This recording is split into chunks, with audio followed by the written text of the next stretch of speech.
Mari Bapak Ibu kita siapkan hati.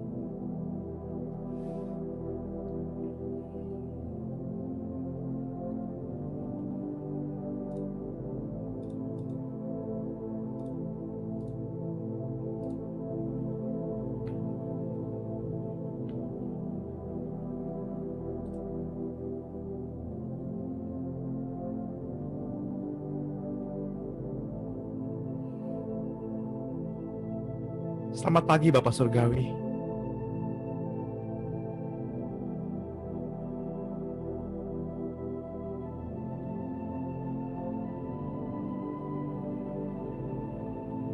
Selamat pagi Tuhan Yesus.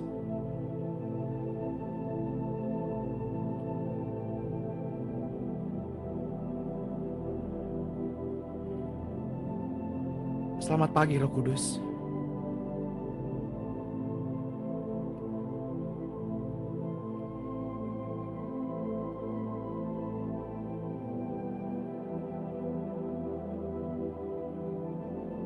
Sungguh besar Engkau Tuhan. Sungguh besar Engkau Tuhan.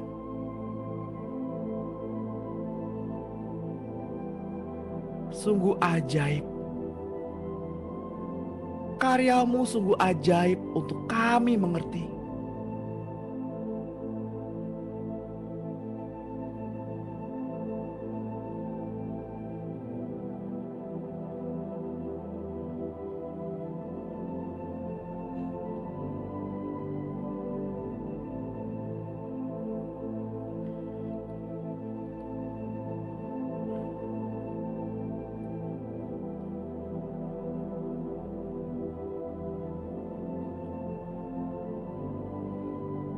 Sungguh indah Engkau Tuhan.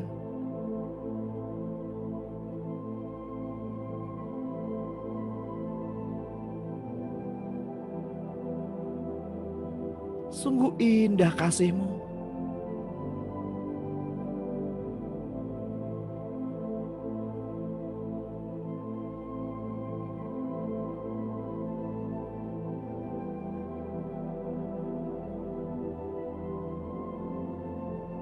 Tak mampu kami mengukur dalamnya kasih-Mu.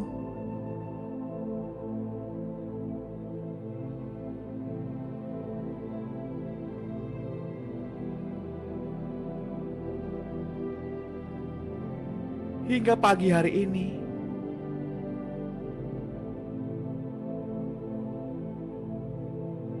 ketika kami membuka mata kami,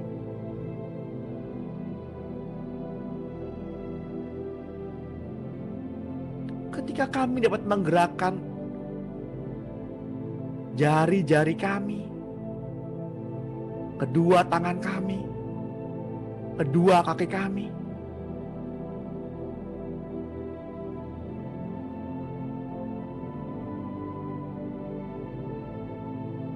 ketika kami masih bisa menghirup udara yang sejuk,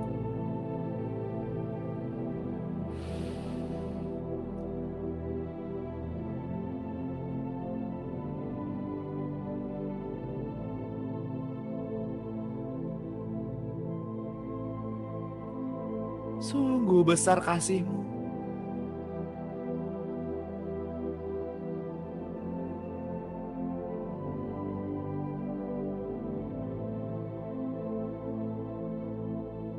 Kami masih bisa bernafas.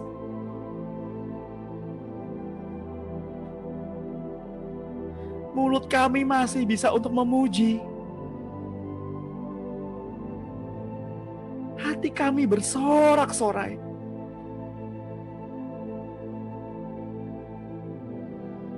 Sehingga kaki kami dapat melompat.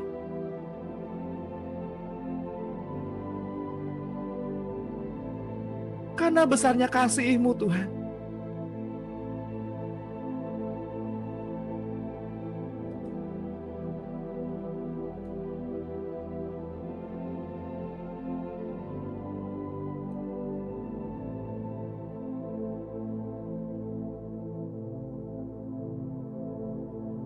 Karena kesempatan yang Engkau berikan.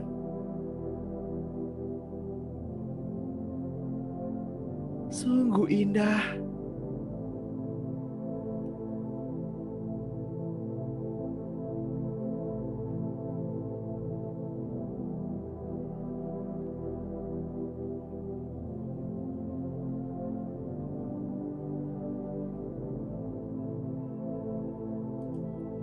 Ketika kami lemah,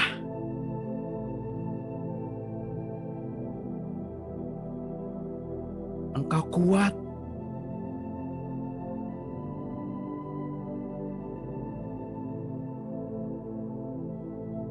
Karena kelemahan tubuh kamilah kuasa-Mu Tuhan, kasih-Mu semakin sempurna.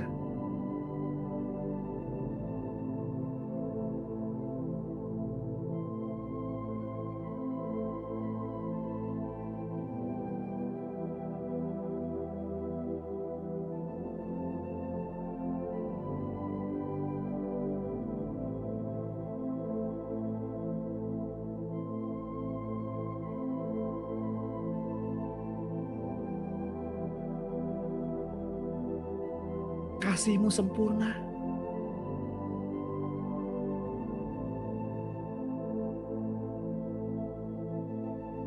Sungguh indah Engkau Tuhan.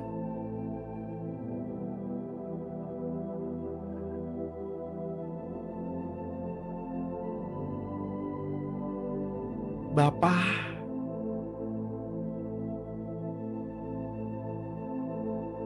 Engkau Bapa yang lemah lembut. Bapa yang mengerti.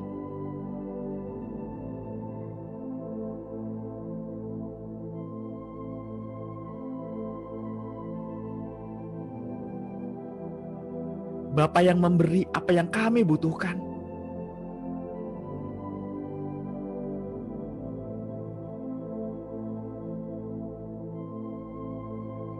Kami butuh hati Bapa pada pagi hari ini.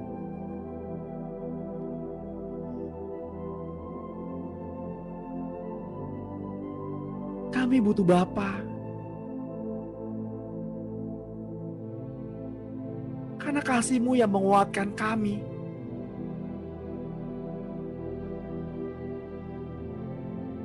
Cinta-Mu yang meneguhkan kami.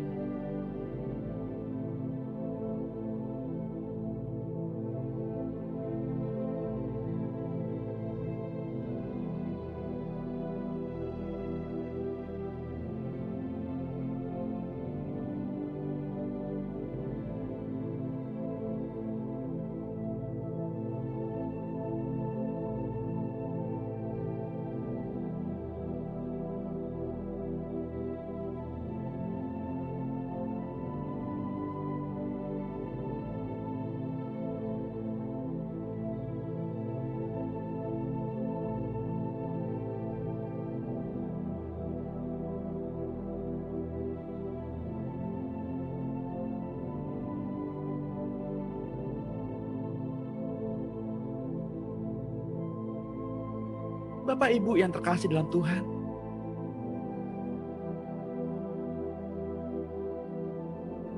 mari buka hati.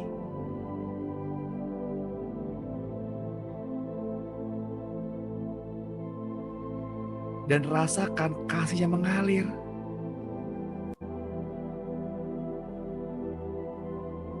Mengalir dengan lembut sekali.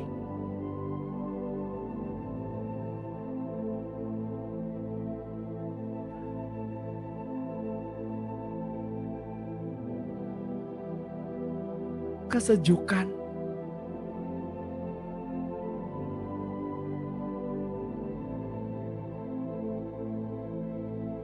Kelembutan.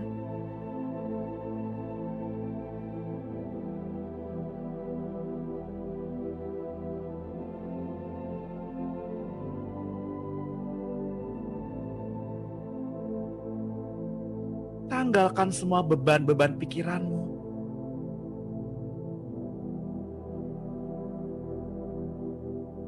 Tanggalkan semuanya.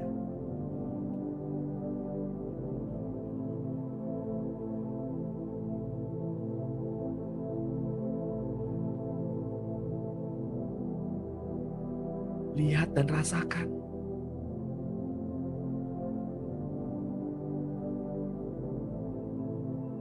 Ketika kita menyentuh ujung jubah doa Tuhan Yesus,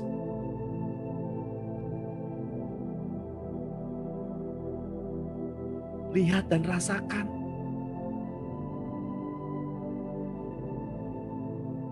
akan apa yang terjadi.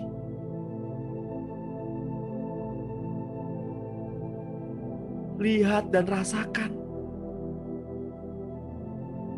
apa yang Tuhan dapat lakukan.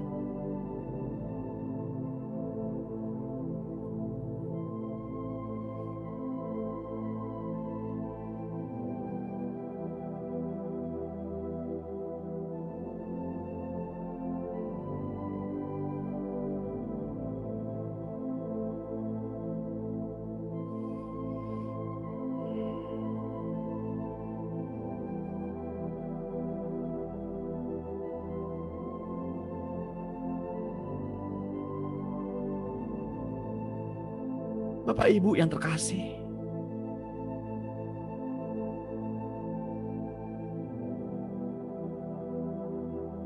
betapa baiknya Tuhan kita.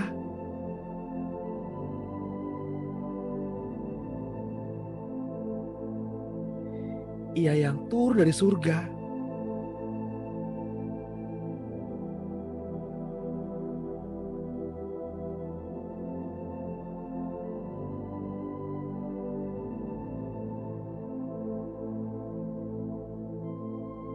yang menaruh kasih setianya kepada Bapak, Ibu, dan saya.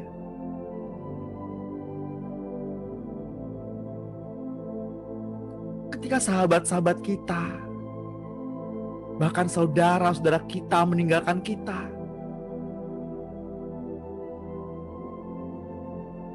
tapi Dia tetap ada bersama Bapak, Ibu, dan saya. Lihat dan rasakan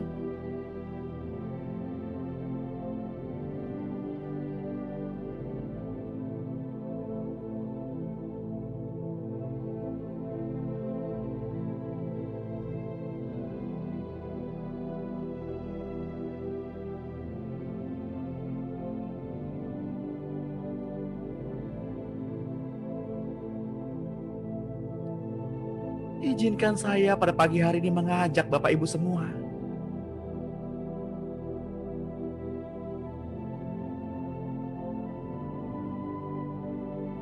untuk masuk ke dalam pengalaman supranatural.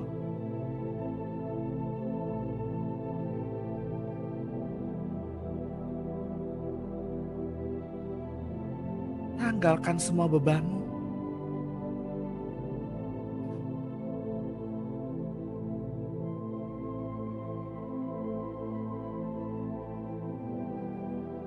Bayangkan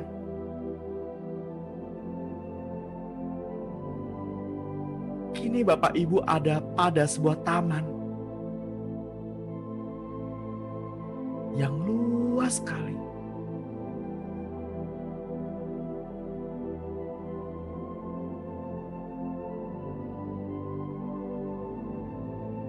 Di mana bukit-bukit, gunung-gunung berwarna hijau.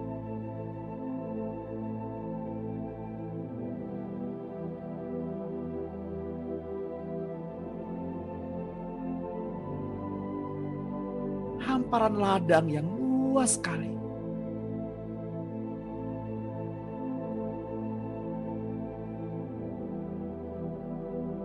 Wow.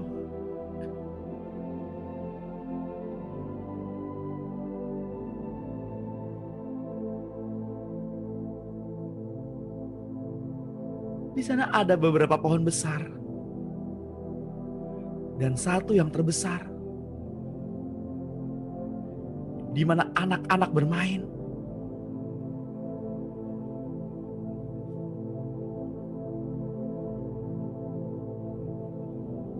Tertawa gembira.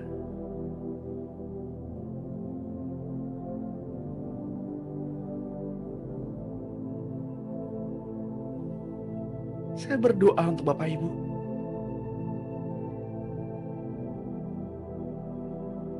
Tersingkaplah mata hatimu, mata batinmu, dari setiap selubung-selubung yang menutupi, selubung-selubung gelap yang menghalangi.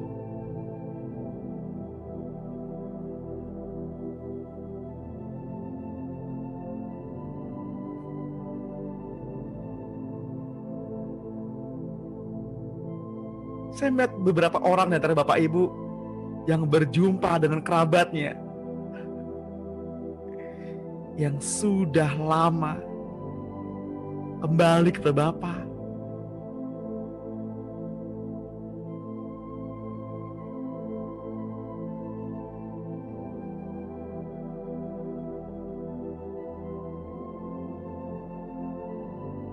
Di sanalah terdapat orang-orang kudus ditempatkan. Mereka yang mendahului kita,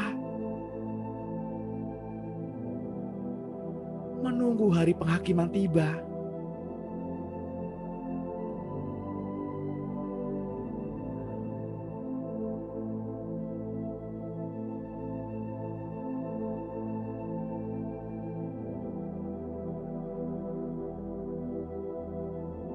Begitu tenang,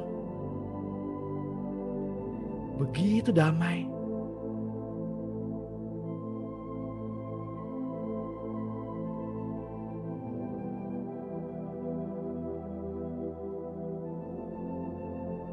Lihat dan rasakan. Dia yang setia dan yang adil.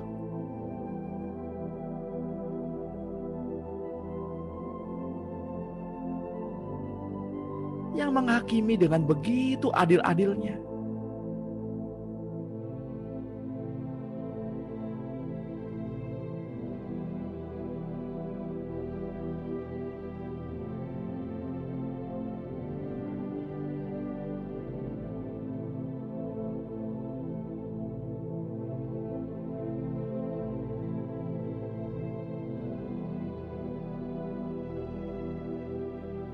Lihat dan dengarkan.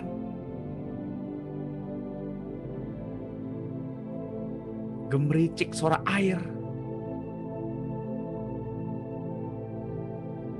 Hembusan angin. Daun-daun yang saling bersentuhan. Dengarkan.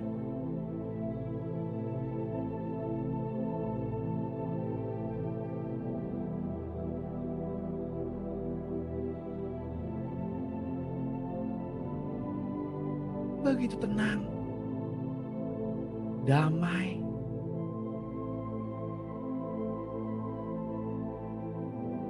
lihat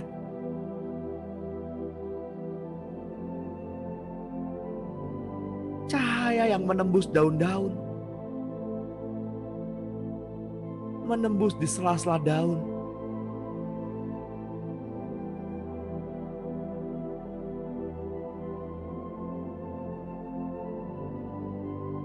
Seperti garis-garis cahaya.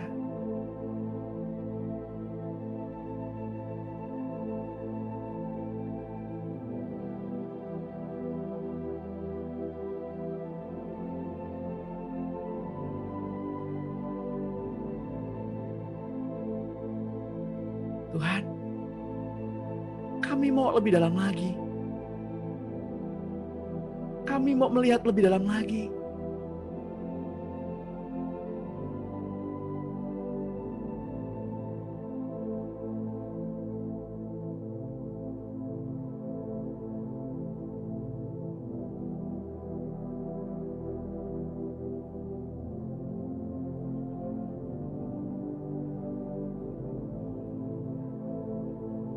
Kemudian Bapak, Ibu, dan saya diajak ke sebuah bukit.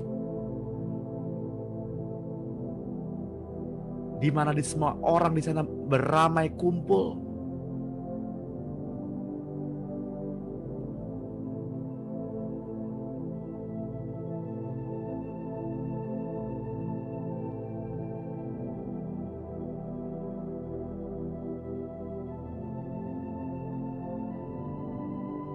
Lihat.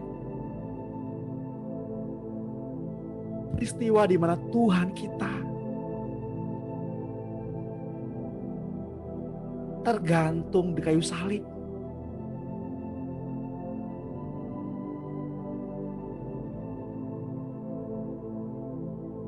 Untuk menebus Bapak, Ibu, dan saya.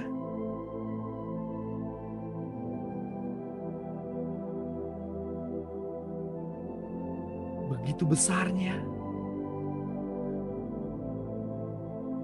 kasih-Nya terhadap kita.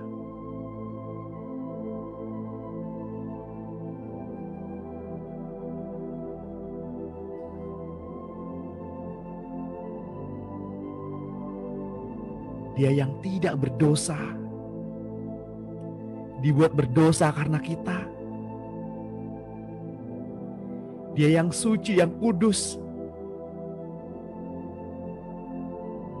dibuat hina karena kita.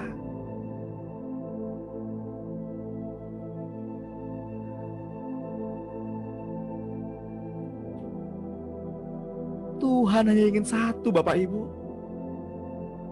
Hati yang melekat. Hati Bapak Ibu.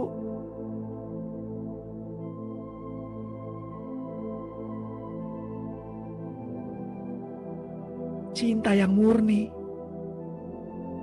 Cinta yang tulus.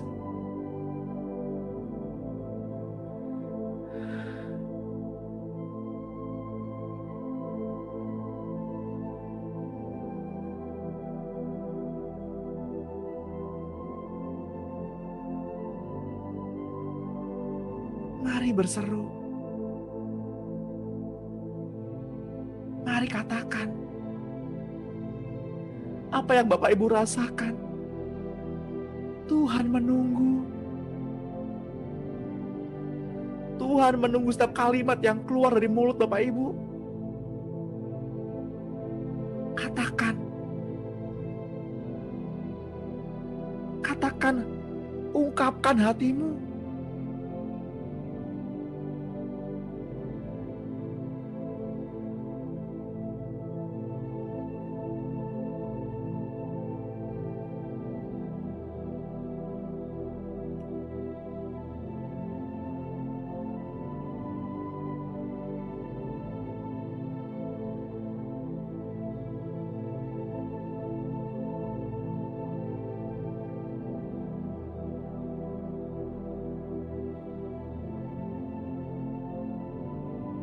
Ungkapkan isi hatimu.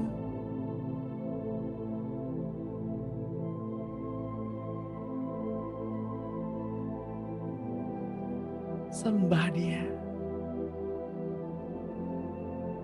Sembah Dia.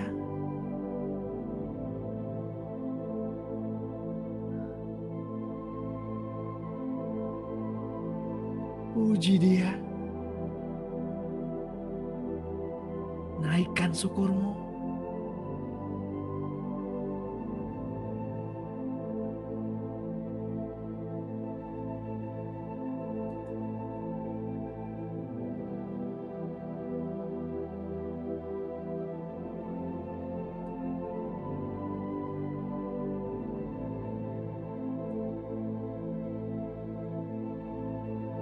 Kami mengarahkan pandangan kami ke kaki-Mu ya Yesus.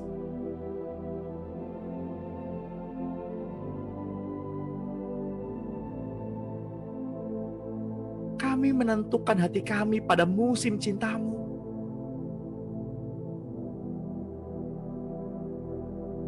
Kami yakin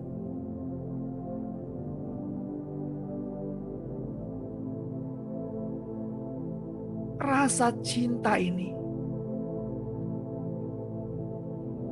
kami serahkan semuanya kepadamu. Tuhan, di sini, saat ini, kami datang menyembah-Mu. Betapa kami membutuhkan kehadiran-Mu, Tuhan. Betapa kami membutuhkan kehadiran-Mu.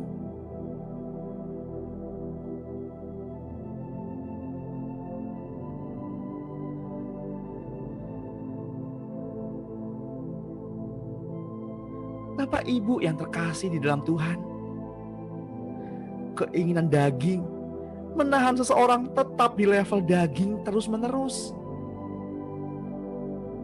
Tidak pernah mampu membawa dia ke level roh yang Tuhan inginkan.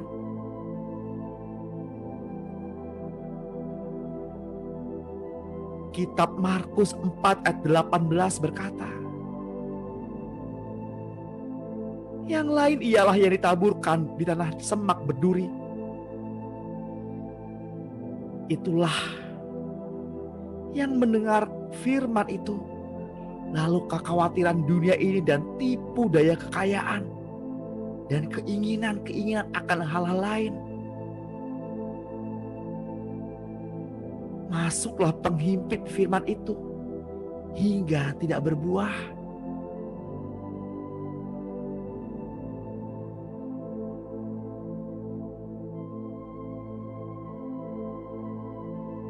Karena itu Allah menyerahkan mereka kepada kecemaran sesuai dengan keinginan hati mereka.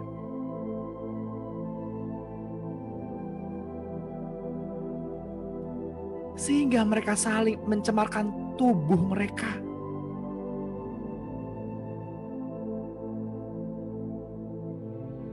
Apabila keinginan itu telah dibuahi,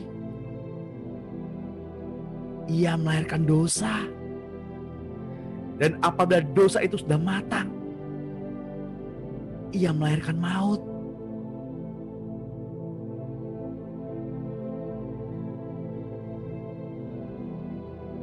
Sebaliknya keinginan-keinginan roh akan membawa seseorang naik ke dalam alam roh, mengganti sumber keinginan adalah hal serius dalam pertumbuhan rohani seseorang.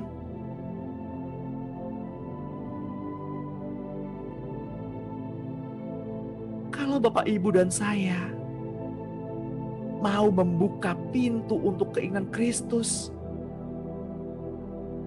maka segala keinginan-keinginan kita akan datang dari Dia.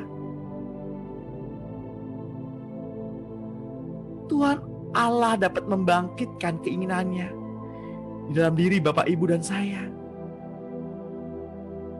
yang akan membawa hasil yang indah.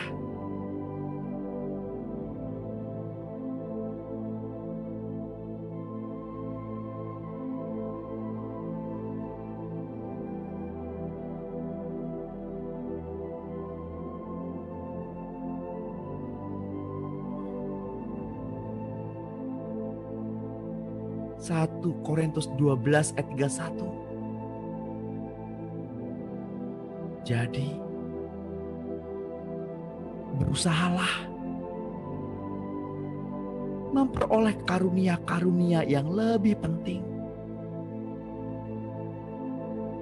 Namun, aku menunjukkan kepadamu jalan yang lebih utama lagi.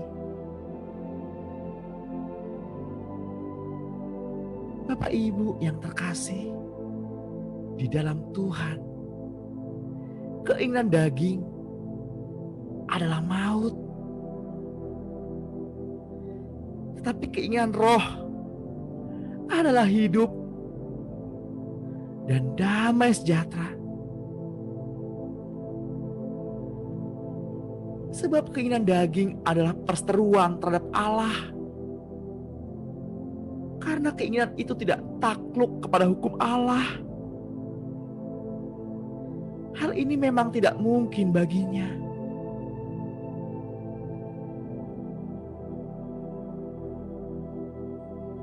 Sejak zaman Musa,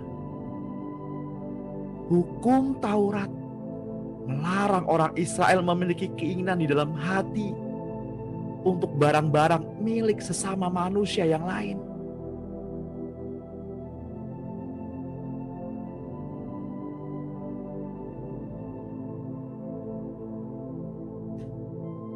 Jangan mengingini rumah sesamamu. Jangan mengingini istrinya, atau hambanya laki-laki, atau hambanya perempuan, atau lembunya, atau keledainya,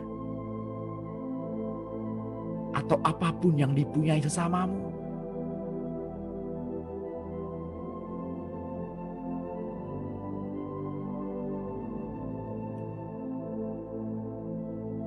Tapi di tangan Paulus, ia menemukan inti dari larangan itu sebenarnya tidak hanya mengingini barang-barang milik orang lain,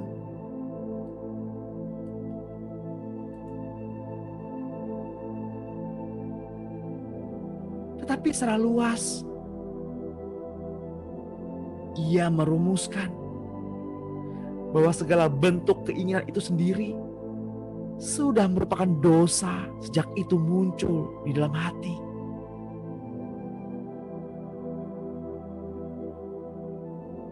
Jika demikian, apa yang hendak kita katakan? Apakah hukum Taurat itu dosa? Sekali-kali tidak. Sebaliknya, justru melalui hukum Taurat, aku telah mengenal dosa.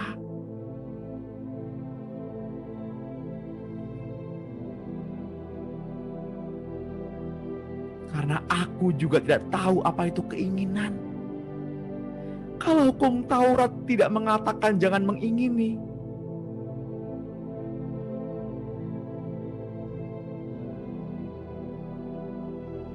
tapi dengan perintah itu dosa mendapat kesempatan untuk membangkitkan di dalam diriku rupa-rupa keinginan.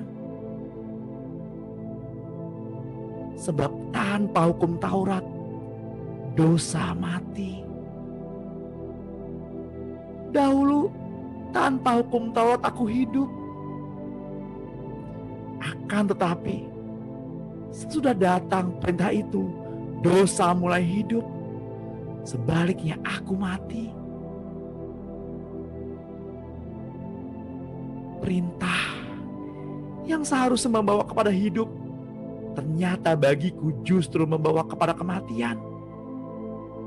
Sebab dengan perintah itu dosa mendapat kesempatan untuk menipu aku. Dan dengan perintah itu ia membunuh aku.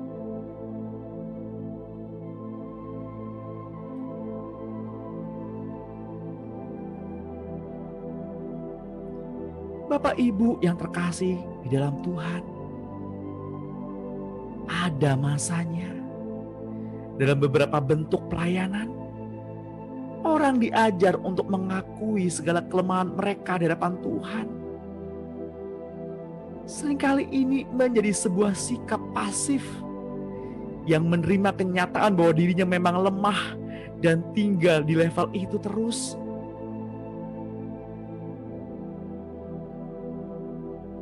Seringkali kita dididik untuk melawan kuasa kegelapan terus-menerus dan berperang melawan roh-roh jahat yang menguasai kelemahan orang itu. Bahkan corak pelayanan itu sering membuat daging seorang cenderung menjadi dirinya sombong.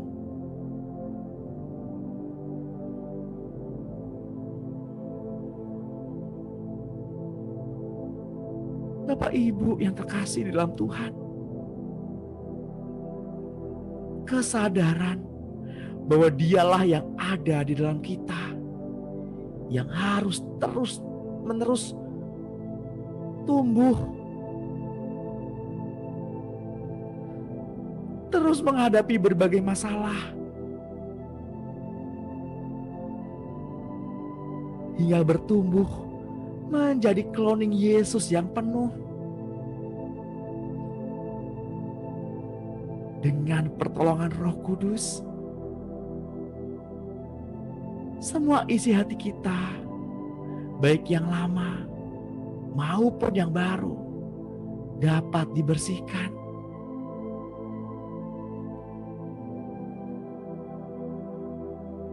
Janganlah kita takut terhadap apa yang harus kita derita bersama. Sesungguhnya iblis akan melemparkan beberapa orang dari antara kita ke dalam penjara supaya kita dicobai dan kita akan beroleh kesusahan selama 10 hari. Hendaklah kita setia sampai mati, dan Ia pasti akan mengaruniakan kepada kita mahkota kehidupan.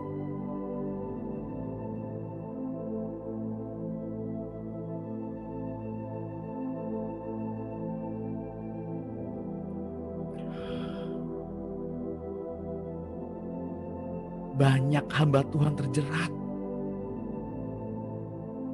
masuk ke dalam pelayanan yang berdasar belas kasihan semata-mata. Belas kasihan baik Bapak Ibu, tetapi tidak seharusnya menjadi dasar melakukan pelayanan. Janganlah kita mengerjakan apa yang Tuhan tidak perintahkan.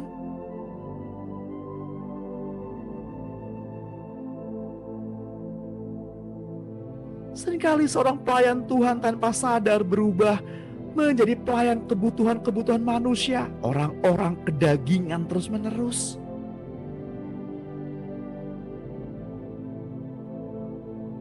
Banyak orang menikmati pertolongan doa dan kuasa pelayan-pelayan Tuhan dan berpikir untuk selalu bisa terus-menerus hidup begitu.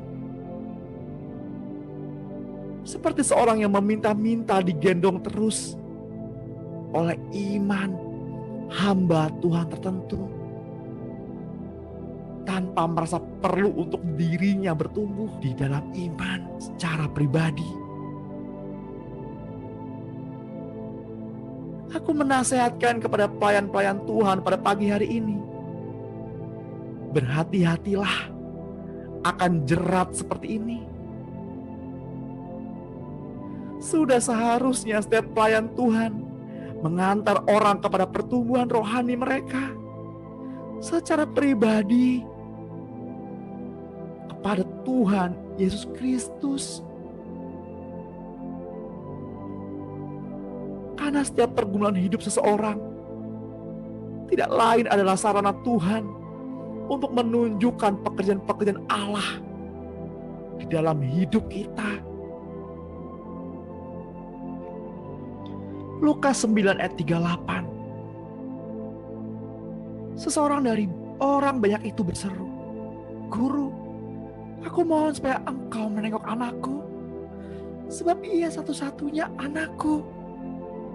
Sewaktu-waktu ia diserang roh, lalu mendadak ia berteriak, dan roh itu mengguncang-guncangkannya sehingga mulutnya berbusa. Roh itu terus saja menyiksa dia dan hampir-hampir tidak mau meninggalkannya. Aku telah meminta kepada murid-muridmu supaya mereka mengusir roh itu, tetapi mereka tidak dapat." Maka kata Yesus, "Hai kamu, angkatan yang tidak percaya dan yang sesat, berapa lama lagi aku harus tinggal di antara kamu dan sabar terhadap kamu? Bawa anakmu itu kemari." Yesus harus tinggal di antara manusia hanya untuk mendidik dan mengajar murid.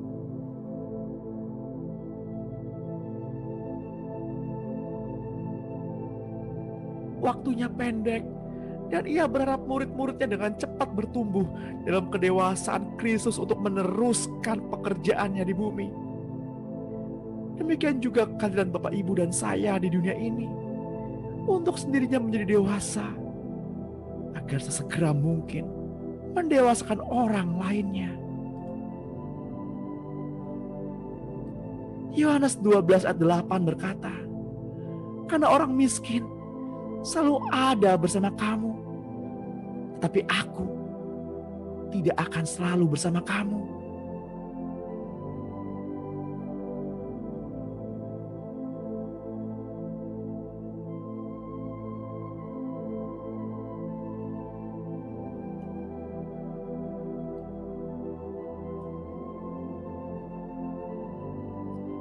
Tidak ada yang mustahil bagi Yesus Kristus.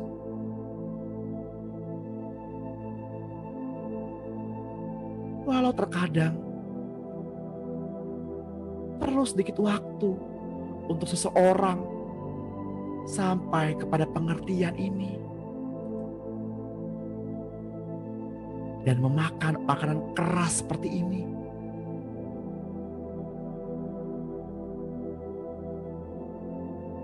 Namun ketika hal itu tersusun dengan benar, mereka pasti mampu mengikutinya. Bapak Ibu yang terkasih,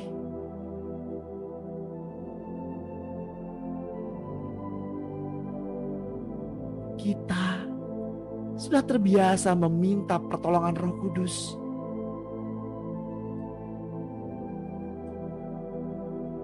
Maka Ia akan datang secara rutin untuk membersihkan segala sesuatu yang tertimbun di dalam hati Bapak, Ibu, dan saya. Bagian yang harus terlakukan adalah mempercayakan diri kita secara rutin untuk dibersihkannya oleh Roh Kudus yang memang diutus untuk menolong orang percaya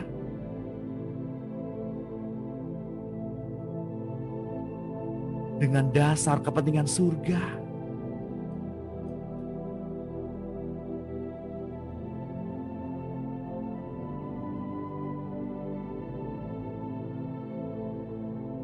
Yohanes 12 ayat 37.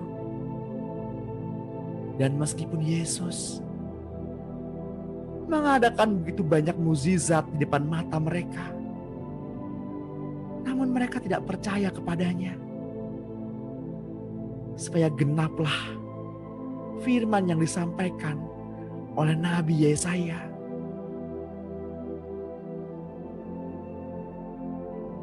Tuhan, siapakah yang percaya kepada pemberitaan kami? Dan kepada siapakah tangan kuasa Tuhan dinyatakan?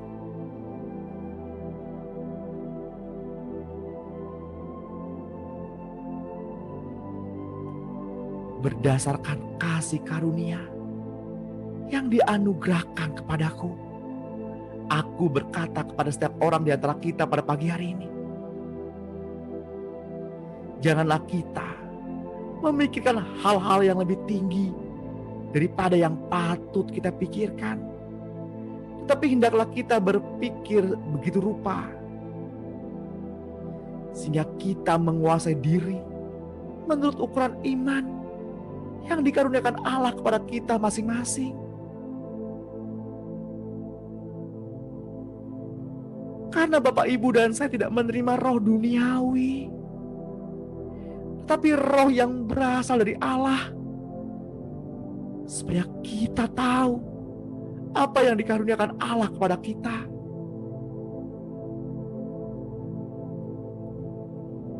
Saya mau mengajak Bapak, Ibu berdoa bersama-sama.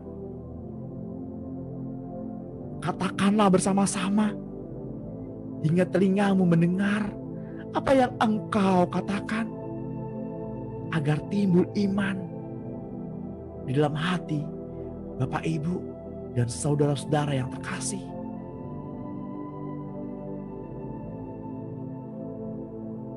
Katakan, Bapa kami yang di surga, aku tutup pintu hatiku yang biasa dimasuki keinginan-keinginan dari dunia.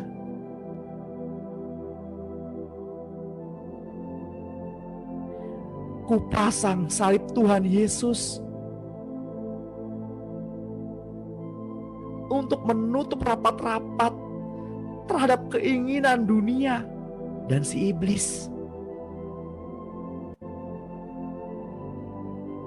Dan kubuka sekarang pintu yang lain,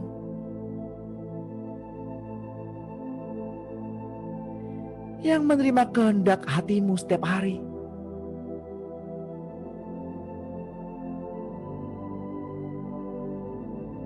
Taruhlah keinginan-keinginanmu di dalam hatiku setiap pagi. Jadikanlah aku saluran keinginanmu setiap hari. Dalam nama Tuhan Yesus.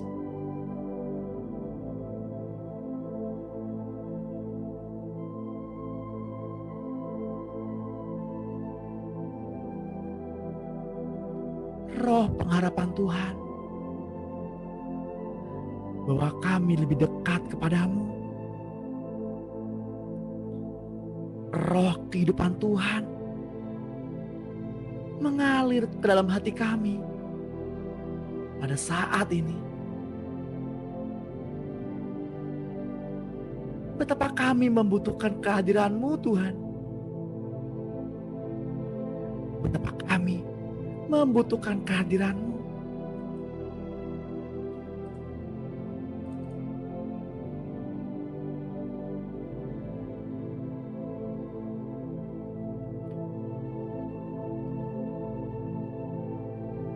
Andalkan Tuhan.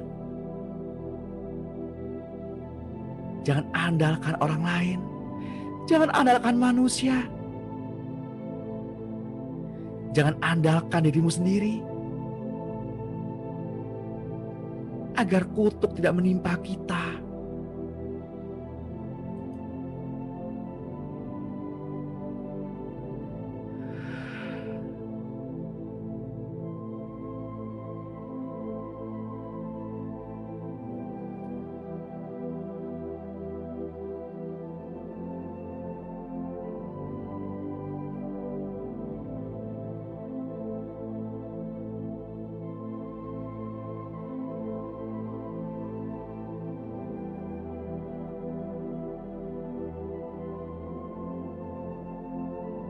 Siapakah seorang ayah yang tidak mendidik anaknya dengan keras? Jika Bapak, Ibu, dan saudara-saudara semua mendapat didikan dengan keras, karena kita adalah seorang anak,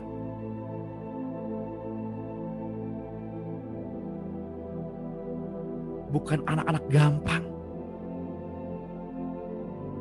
Kita adalah anak-anak sah, anak-anak perjanjian antara Allah dengan nenek moyang kita, dengan Bapa kita Abraham.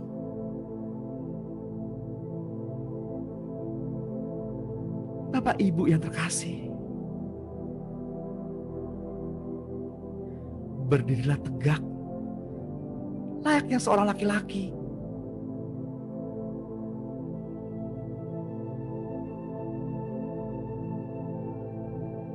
Tuhan, kami menerima setiap makanan-makanan yang Engkau sediakan bagi kami pada hari ini.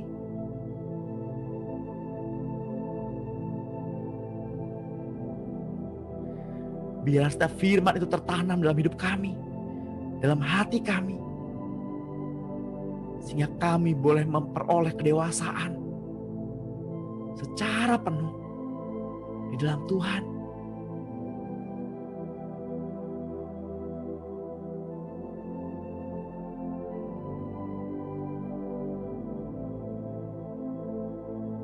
Bapak Ibu yang terkasih,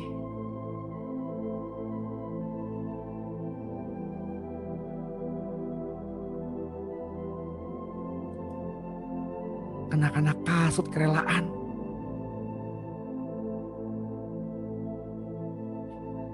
berikat pinggangkan keselamatan.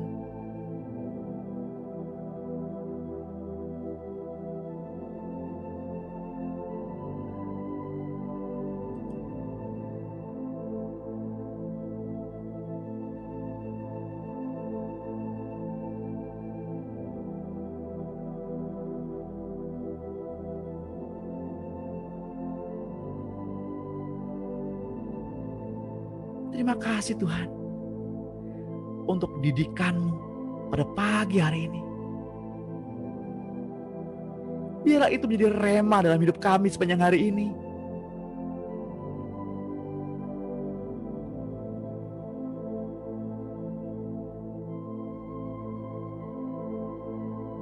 Agar kami sadar betapa baiknya Tuhan itu.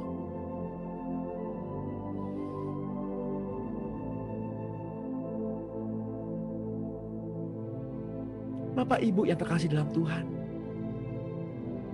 sekalipun sesi doa, pengajaran pada pagi hari ini sudah selesai, biarlah kita terus menerus sepanjang hari ini merenungkan setiap firman yang disampaikan dengan murni pada pagi hari ini. Firman yang tidak diencerkan, firman yang tidak dilunakkan, agar kami terbiasa memakan makanan keras,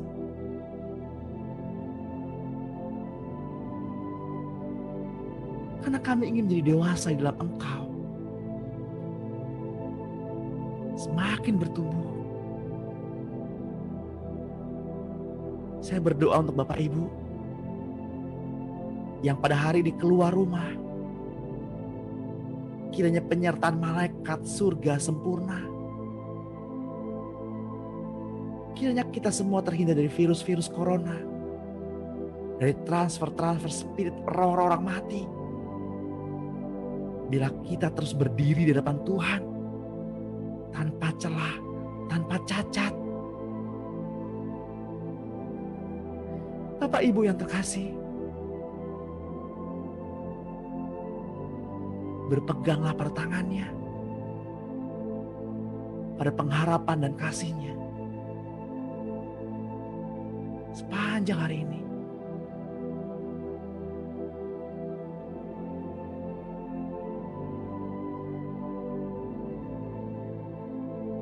Yang sakit disembuhkan, yang berbeban berat dilepaskan.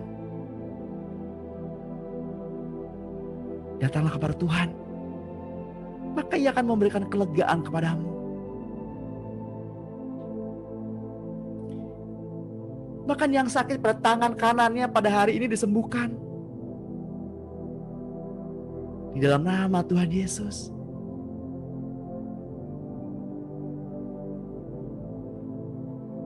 Ya, segala pikiran-pikiran yang bikin sakit kepala itu terlepas di dalam nama Tuhan Yesus.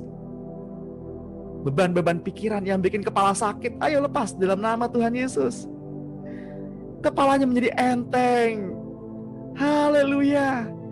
Kami sudah menerimanya di dalam nama Tuhan Yesus Kristus. Yang diberkati Tuhan dan yang percaya, mari sama-sama kita katakan amin. Amin.